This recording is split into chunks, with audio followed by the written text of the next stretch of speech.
네, 목요일도 M7 기업 상황 점검하고 출발해 보도록 하겠습니다. 가장 먼저 체크할 기업 테슬라입니다. 테슬라는 어제 8%대 낙폭을 보였다가 오늘은 4%대 하락하면서 마감하고 있습니다. 테슬라와 관련해서는 뚜렷한 재료가 한 가지 있다라고 보기보다는 호재와 악재가 동시에 있는 가운데 시장이 악재에 조금 더 크게 반응을 하고 있는데요. 어제 악재와 관련해서는 한 가지 소식을 전해드렸죠. 유럽에서의 판매량이 45% 절반 정도 급감했다라는 소식을 전해드렸습니다. 하지만 동시에 이러한 호재도 나왔습니다. 중국에서 전기차 저가형 모델 Y를 생산한 게 인도되기 시작했다라는 소식도 들려왔는데 두 소식 가운데 오늘까지도 악재에 조금 더 민감하게 반응하는 모습입니다. 이 이유는 무엇일까라고 살펴보면 역시나 일론 머스크 CEO의 행보가 테슬라의 앞으로의 흐름에 약간 영향을 주지 않을까라는 리스크가 묻어있다라는 점 함께 짚고 넘어가도록 하겠습니다. 두 번째 기업 살펴보시죠.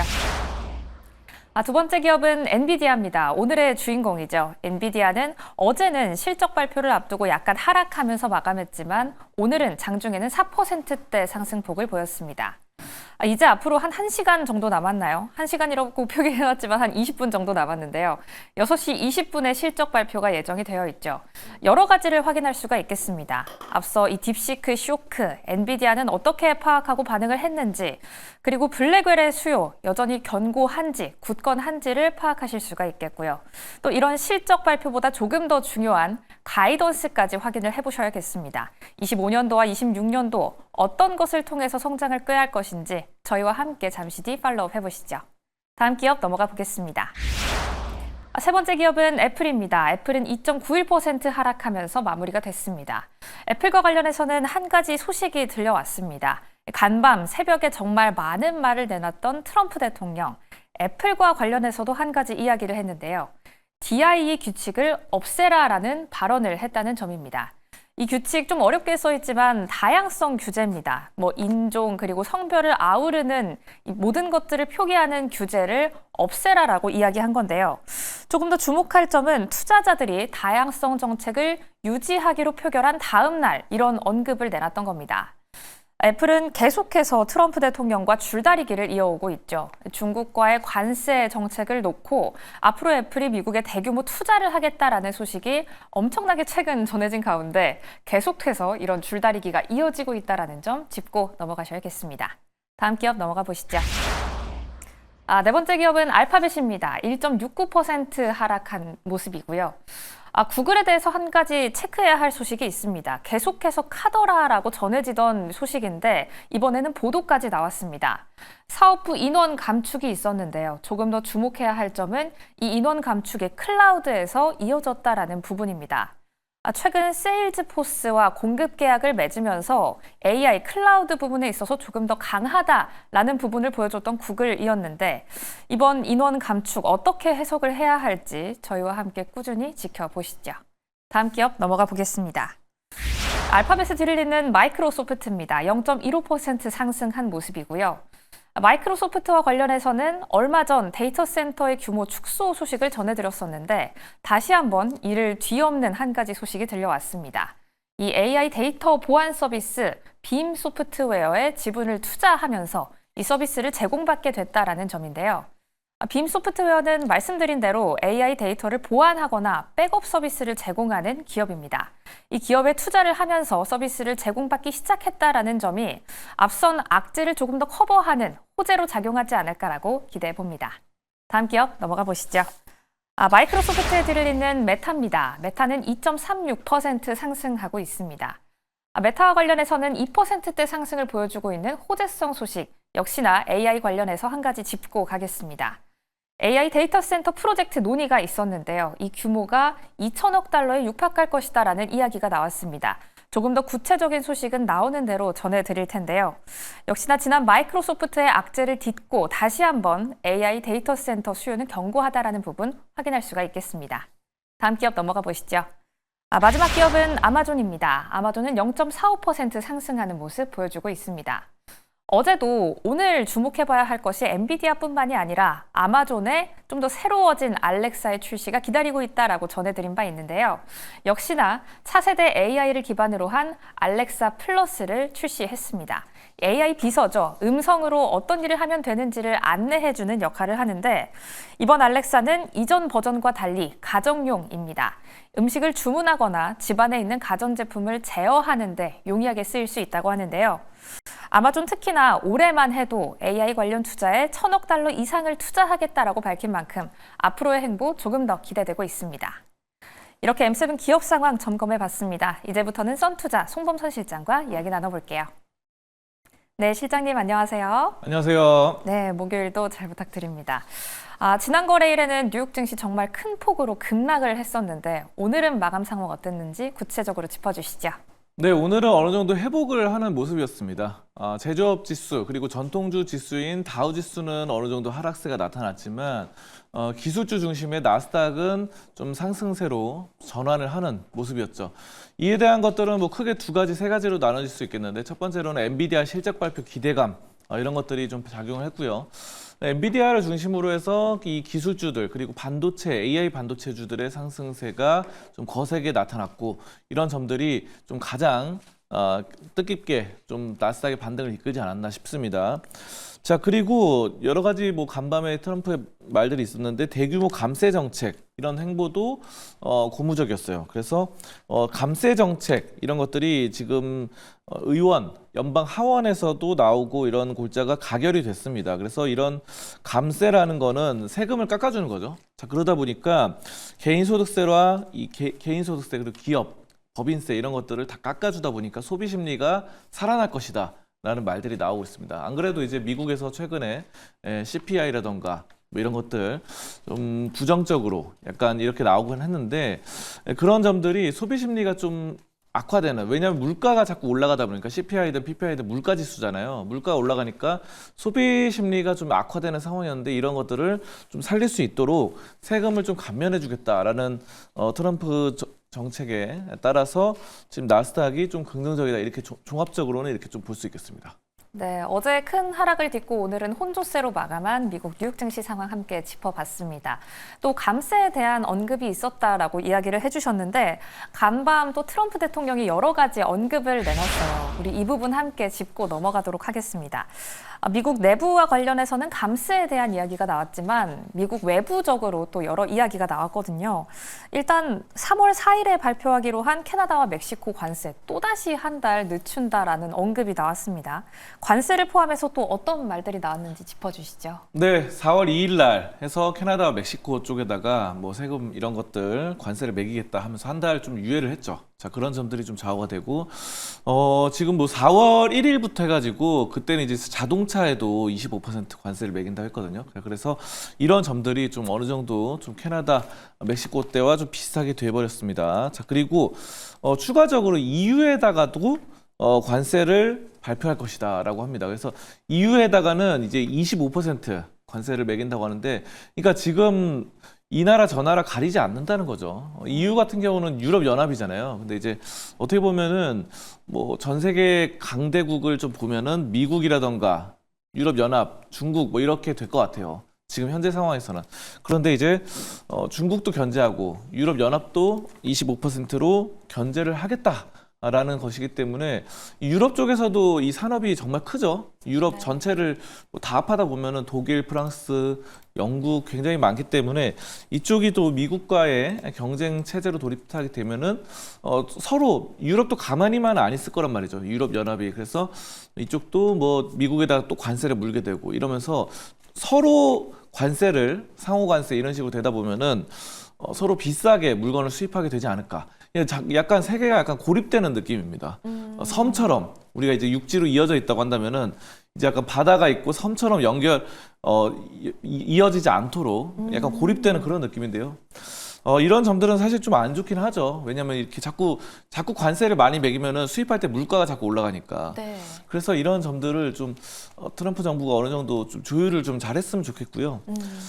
그리고 이제 28일 날 젤렌스키 이 우크라이나 지금 대통령이 워싱턴을 방문할 예정입니다. 그래서 이것에 대해서 트럼프가 말했고 광물 협정 서명을 하겠다라고 했는데 이제 일단 트럼프 대통령이 히토리 50%를 달라고 우크라이나 말했잖아요. 근데 네. 이제 그런 것들 좀 약간 어렵지 않겠나 싶은 말이 나왔고, 그러면 이제 히토리 같은 그런 광물들을 지금 생산을 같이 하자. 생산을 같이 해서 그 중에서 좀 가져오겠다라는, 그러면 이제 러시아의 침공으로부터 지켜주겠다라는 것들이 나왔기 때문에 트럼프 대통령이 이런 조율이 좀 먹힐지에 대한 여부를 좀 지켜봐야 되겠다라고 생각을 하고요.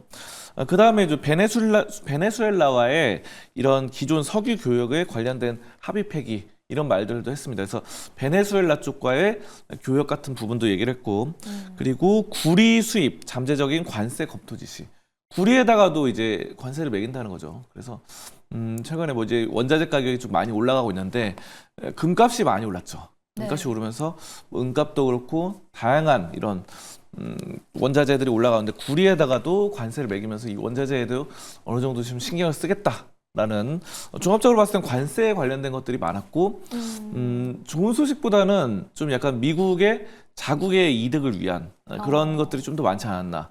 이런 점들이 좀 전 세계적으로 좀 조율이 잘 됐으면 하는 바람이 있습니다. 네, 네. 전체적으로 어떤 언급들이 나왔는지 함께 짚어봤습니다. 관세부터 뭐 유럽연합에 대한 관세, 캐나다, 멕시코에 대한 관세와 함께 또 광물 협정, 석유 교역, 구리까지 함께 짚어봤는데요. 이렇게 간밤 나왔던 언급 함께 토파봤는데 이제부터는 기업별로 한번 들어가 보도록 할게요. 오늘 기업별로 추세를 분석해 본다면 첫 번째로 불려야 할 기업은 엔비디아가 아닌가 싶습니다. 엔비디아 실적 발표 이제 정말 얼마 남지 않았습니다. 몇 분 안 남았는데 반도체주 전반적으로 한번 살펴보고 실적 발표 한번 맞이해 보도록 할게요. 일단 엔비디아부터 실적을 실장님은 어떻게 좀 전망하고 계세요? 네, 실적 굉장히 좀 좋을 것으로 예상을 합니다. 매번 좋았죠. 그리고 일단은 뭐 컨센서스 대비 상회하는 모습을 보여줬고, 또 거기서 이제 끝나면 이제 가이던스, 다음 분기 가이던스를 제시했는데 그 가이던스 역시 또 그 다음에 분기에 또 상회하는 이런 모습이 나타났죠. 그래서 이번 같은 경우도 엔비디아가 이제 380억 달러, 이 월가의 평균 예상치는 380억 달러를 넘어서 뭐 400억 달러 이상 되지 않겠나. 라는 예상을 해보는데요. 물론 뭐 뚜껑을 열어봐야 알겠죠. 근데 이제 어쨌든 380억 달러 이상만 돼도 어느 정도 긍정적으로 해석할 수 있다라고 좀 판단을 하고 있고요. 자, 그렇기 때문에 필라델피아 반도체주가 대부분 좋았고, 이런 것들이 이제 2024년 11월에서 1월까지 실적을 여러분들이 좀 관심 있게 이번에 오늘 발표된다 이렇게 보시면 되겠고요. 매번 넘어섰기 때문에 좀 이번에 잘 나올 것 같다 생각이 들고, AI 데이터 센터에 대한 공급 과잉 이런 것들을 극복하고 있다라는 점을 우리가 좀 짚어보시면 되겠습니다. 그래서 AI 반도체에 대한 수요가 굉장히 많아졌죠. 그런데 이제 이런 것들 데이터 센터에 이런 것들에 너무 비용이 많이 들어가기 때문에 돈이 나오는 건 별로 없고 비용만 많이 들어간 거 아니냐라는 지적을 많이 받았는데, 이제는 이런 것들 아무리 많이 넣어도 수익이 또 잘 나올 수 있다라는 것들을 엔비디아가 어느 정도 입증을 해 나가고 있는 상황이기 때문에 이런 점에 따라서 오늘 실적 발표가 좀 긍정적으로 나올 것 같아요. 항상 주가라는 거는 실적에 좀 선행하는 경우가 있죠. 그렇기 때문에 최근에 뭐 차트를 좀 보시면은 지금 음봉이 많이 나왔잖아요. 음봉 3개가 좀 장대로 나왔는데 이런 점들을 지금 올라서고 있죠. 지금 3.7%에서 왔다 갔다 올라서는 이런 상황에서, 물론 윗꼬리도 달리고 아랫꼬리도 달려가지고 약간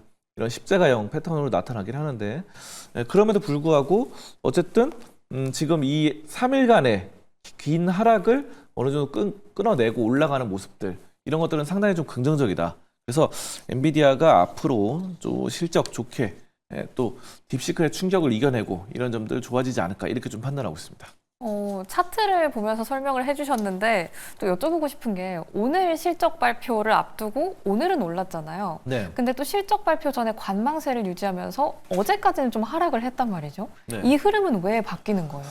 근데 이거는 이제 어제까지는 뭐 엔비디아만의 문제가 아니라 이제 전체적으로 미국 전체적으로 많이 좀 떨어진 부분이 있었잖아요. 네. 나스닥이라던가 이런 것들이 최근에 이제 그런 것들에 대한 뭐 금리 인하가 좀 동결되고, 미국 같은 경우는 한국은 이제 금리 인하가 됐죠. 근데 이제 미국은 동결됐기 때문에 또 물가가 어느 정도 상승하면서 뭐 국채금리, 10년물 국채금리가 올라가고 이런 점들이 어느 정도 좀 반영되지 않았나. 그리고 금값이 많이 오르잖아요, 요즘은. 그래서 그런 것 같습니다. 금값은 계속 오르는데 결국은 이제 돈이라는 거는 이게 돌고 돌잖아요. 네. 그래서 수요가 이게 돌고 도는데 수급이. 근데 이제 중요한 거는 돈이 큰 손들, 뭐 세력, 이런 작전 세력, 이런 어쨌든 큰 손들이 이쪽으로 금이라던가 아니면 10년물 국채금리라던가 이쪽으로 이동을 하면은 상대적으로 이제 주식을 팔고 이쪽으로 갈 수 있다는 거죠. 그래서 어느 정도 그런 작용들이 나타나지 않았나 싶은 뭐 그런 생각이 들고 있고요. 이따가도 잠깐 말씀드릴 텐데 코인 같은 것들이 이제 코인이 좀 약간 하락세가 나타나면서 네. 약간 코인하고 요즘은 미국 주식하고 코인하고 좀 같이 움직이는 경향이 있는 것 같더라고요.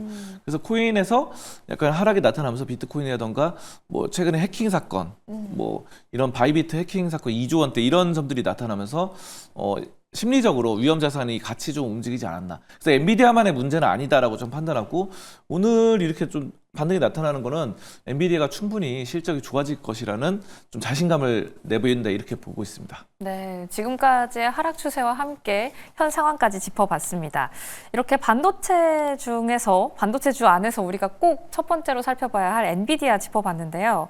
또 브로드컴도 한번 여쭤보고 싶어요. 맞춤형 반도체 칩 하는 곳이잖아요. 네. 브로드컴 한번 짚어주세요. 그렇죠. 말씀하신 것처럼 에이직 반도체로 정말 잘하고 있는 기업이죠. 근데 이제 브로드컴도 최근에 좀 많이 빠졌습니다. 결국은 뭐 반도체주들이 다 같이 좀 하락세가 나타났던 부분이었는데 오늘 반등이 나타났죠. 그래서 오늘 반등이 나타났고 역시나 엔비디아에 대한 실적 기대감 이런 것들이 전반적으로 AI 반도체 칩 이런 것들을 다 좋게 만들었다라고 볼 수 있겠고 브로드컴은 이제 말씀하신 것처럼 이제 주문형 반도체로도 굉장히 유명하고 또 추론형 반도체로 좀 각광을 받고 있는데 기존의 이제 반도체 AI 반도체 칩들 뭐 챗GPT 같은 것들이 오픈 AI에서 나왔던 것들이 보면은 학습 단순 학습으로 뭔가를 깨닫고 이렇게 뭐 1 더하기 1은 2다 뭐 이런 식으로 뭐 3 더하기 4는 7이다 뭐 이런 식으로 외워가지고 이걸 출력하는 하나가 들어오면 하나가 나가는 이런 출력하는 이런 빅데이터에 의한 시스템이었다면은 브로드컴이 추구하는 방향은 추론형이죠. 이걸 응용해가지고 뭐 단순한 학습을 뛰어넘어서 응용해서 추론형 반도체로 정말 좀 잘하고 있다 이렇게 좀 판단을 하는데 이런 점들이 또 지금 AI 반도체에 대한 다시 한번 붐이 일다고 한다면은 또 크게 올라가지 않겠나 이런 생각이 들고 있고요. 중국 딥시크의 충격으로 하락을 했지만 이제는 어느 정도 회복을 하는 모습입니다. 그래서 중국 딥시크도 사용해 보신 분들이 이제 보면은 뭐 나는 오픈 AI의 뭐 GPT에서 뭐뭐 자료에 따르면 뭐 이런 식으로 뭔가 딥시크가 이제 챗 GPT를 인용하는 이런 네. 사례들이 이 딥시크의 정체성이 흔들리는 이런 사건들이 많이 발견되고 있거든요. 자, 그래서 어쨌든 미국의 이런 오픈 AI의 이런 것들이나 아니면은 여러 가지 AI 시스템들이 건조하구나, 견제하구나 이렇게 괜찮구나 이렇게 뭐 볼 수 있겠고요. 그런 점에 따라서 브로드컴이 이런 추론형 반도체 이런 것들이 좀 더 AI에서 굉장히 좀 각광을 받을 수 있겠다라는 생각이 듭니다. 그래서 지금 이 종목은 차트상 흐름이 약간 아까 엔비디아보다 더 좋아요. 오히려 이건 실적 발표도 안 하는데 근데 이제 왜냐하면 아까 엔비디아 같은 경우는 이 윗꼬리가 좀 달렸잖아요. 윗꼬리 이렇게 지금 이게 엔비디아입니다. 네. 윗꼬리 달렸다가 떨어졌는데 이거는 약간 조정을 받았다고 볼 수 있는데 브로드컴은 아랫꼬리만 달리면서 그냥 장 마감될 때까지 계속해서 지금 올라가는 오름세를 타고 있기 때문에 추세상 봤을 때는 모멘텀이 엔비디아보다 브로드컴이 더 강하다. 저는 이렇게 보면서 브로드컴도 좀 긍정적으로 살펴보도록 하겠습니다. 네, 브로드컴 차트상으로 봤을 때는 추세가 엔비디아보다 좋다라는 부분도 함께 짚어봤습니다. 반도체주 안에서도 슈퍼마이크로 컴퓨터도 여쭤보고 싶어요. 슈마컴 결국에는 드디어 회계 관련 서류 제출했습니다. 관련해서 네. 한번 짚어주시죠. 그렇죠. 다행인 것 같습니다. 계속해서 이 종목이 굉장히 힘들었고 뭐 상장 폐지되는 거 아니냐 뭐 이런 말들까지 나왔는데 결국은 내야 될 거를 안 내가지고 네. 문제가 됐었던 거죠. 그러니까 뭐 이런 것들을 보고서를 제때 제출을 해야 됩니다. 그래서 회계 부정 의혹에 대한 것들 우려가 되고 회계 서류 이런 것들 내라고 자꾸 말했는데 자꾸 안 냈던 부분들이 좀 강조가 됐었죠. 있었죠. 그래서 지금 이게 뭐 정지되는 거 아니냐 뭐 이런 말들까지 나왔는데 그래서 다행히 제때 그 마감 기한 내로 회계 부정 의혹을 해소하고 제출을 했습니다. 그렇기 때문에 이런 점들에 따라서 지금 오늘 굉장히 많은 반등이 나타났고요. 슈퍼 마이크로 컴퓨터 이 종목이 그래도 변동성이 정말 커요. 아까 말씀드렸던 엔비디아라던가 브로드컴은 굉장히 우량주죠. 우량주기 때문에 슈퍼 마이크로가 훨씬 더 크다. 지금 보시면은 14%, 15% 올랐었는데, 근데 문제는 이제 음봉이 또 나타났습니다. 음봉이. 그래서 음봉이 3일 나타났다가 지금 오늘은 좀 양봉으로 마감할 줄 알았는데, 근데 이거는 어느 정도 계속 괜찮은 게 이제 어느 정도 15% 이상 급등이 나왔다가 어느 정도 조정이기 때문에 그렇게 우려할 위기는 아니다. 저는 이렇게 좀 보고 있습니다. 네, 슈퍼마이크로 컴퓨터 함께 다뤄봤습니다. 이렇게 전반적인 반도체주 상황 함께 짚어봤는데요. 또 여쭤보고 싶은 게 비트코인을 앞에 언급을 해주셨잖아요. 네. 비트코인이 이번에는 또 9만 달러 아래로 내려갔습니다. 24일 이후부터 계속된 하락세 이어오고 있는데 비트코인 한번 관련주 간단하게 짚어주신다면요? 그렇죠. 비트코인은 마이크로 스트래티지를 좀 말씀드리고 싶은데, 비트코인이 이제 이번에 바이비트가 2조 가량의 해킹 사건이 있었고 이런 점들로 좀 상당히 좀 위기감이 고조되고 있죠. 그리고 양자 컴퓨터가 도입된다고 한다면은 비트코인의 운명이 어떻게 될 것인가, 뭐 이런 해킹에 관련된 것들. 근데 저는 결과적으로 그래도 비트코인의 블록체인 기술도 역시 발전하면서 좋아질 것이라 생각하거든요. 그러니까 창이 강해지면은 방패도 강해집니다. 그리고 무기가 또 총으로 바뀌면은 방탄복이 생기죠. 이런 것처럼 미사일이 날아온 지하 벙커를 짓는 것처럼 자꾸 방어 시스템도 강화돼서 이 블록체인도 강화될 것이라 생각해요. 그래서 여러분들 비트코인도 어느 정도 좀 방어 시스템을 어느 정도 강하게 구축하지 않을까 이렇게 생각을 하고요. 근데 문제는 이제 주식이죠. 마이크로 스트래테지 이 종목을 좀 말씀드리면은 오늘은 좀 어느 정도 반등을 했는데 최근의 흐름들이 좀 안 좋았다는 부분입니다. 그래서 이 종목은 재밌는 게 이 뭐 전환사채 발행이라던가 주식을 증자해가지고 이걸 전부 다 그냥 이렇게 비트코인을 사요. 이번에 비트코인 추가 엄청 떨어졌을 때도 많이 샀더라고요. 그래서 예전부터 계속 그렇게 해왔던 종목이기 때문에 이번에도 어느 정도 그런 점들을 믿고 가져가는 종목이죠. 그래서 이번에 좀 올라가긴 했는데 반등이 나타났지만 이 종목에 대해서는 어느 정도 지금 좀 보류를 해야 되지 않겠나. 너무 회사의 이런 사업적인 구조가 좀 위험합니다. 그래서 저는 뭐 지금 오늘 반등이 나오긴 했지만 여러분들 이 종목에 대한 신규 진입보다는 비트코인의 향방을 좀 더 지켜보고 노려보자 이렇게 좀 말씀드리겠습니다. 네, 비트코인 관련해서는 조금 더 기간을 장기적으로 열어두는 게 더 유효한 전략일 듯 싶습니다. 이렇게 전반적인 이슈와 이 종목들까지 짚어봤는데 방금 들어온 소식 한 가지 체크를 하고 갈게요. 엔비디아 결국에는 실적이 나왔습니다. 최근 분기 매출이 393억 달러 보이면서 예상치보다 웃돈 것으로 나타났어요.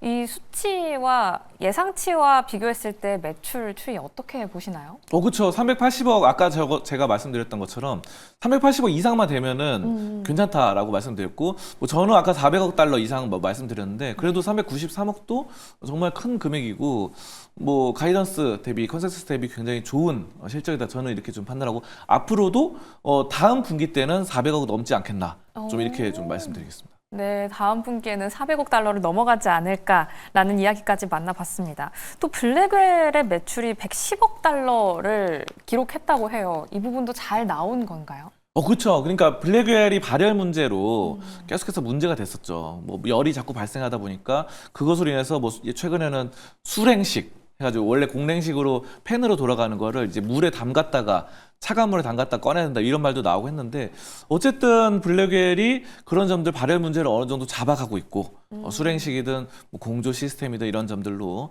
열을 잡아가고 있고 원래 이제 좋아질수록 첨단 산업이 좋아질수록 열이 많이 발생하더라고요. 네. 그래서 열을 잡아가는 모습들로 이제 납품을 했을 때 이제 수주가 나오니까 이제 그런 점들 매출이 좋아진다고 앞으로 더 좋아질 것 같습니다.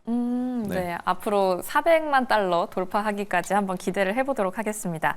이렇게 엔비디아 실적 발표 함께 짚어봤는데요. 지금까지 선투자 송범선 실장과 함께 전반적인 이슈와 종목까지 다뤄봤습니다. 오늘 말씀 너무 감사합니다. 감사합니다.